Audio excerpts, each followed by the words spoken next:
দামরা পোলা হয়ে তুমি এই বিড়ি খাও রোজা রমজান দিনে। দামরা পোলা বললেন অপমানিত হলাম, কিন্তু সুন্দর বলার কারণে প্রশংসনীয় একটি প্রবাদ বাক্য আমাকে মুগ্ধ করেছে। আব্বাজান আসসালামু আলাইকুম।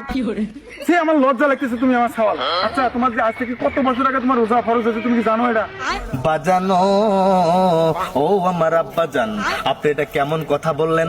আমার উপর রোজা ফরজ হয়েছে আরো অনেক আগের থেকে, কিন্তু আমার উপর যে ঠিক সেম ভাবে আরো একটা জিনিস ফরজ হয়েছে আরো অনেক আগে, সেটা প্রাপ্ত বয়স্ক হওয়ার পরে, কিন্তু আপনি সেটা চোখে দেখেন না। আপনি এই সিঙ্গেলের কষ্ট বোঝেন না। আব্বাজান অলরেডি মনে হয় আন্দাজ করতে পেরেছেন আমি কি বোঝাচ্ছি। আমার উপর যে এই রোজার মতো করে বিয়েটাও ফরজ হয়ে গেছে রে বাবা। আপনি এ নিয়ে কোনো কথা নাই, ব্যথা নাই, মাথা ব্যথা নাই, আপনি বলেন না কিছু।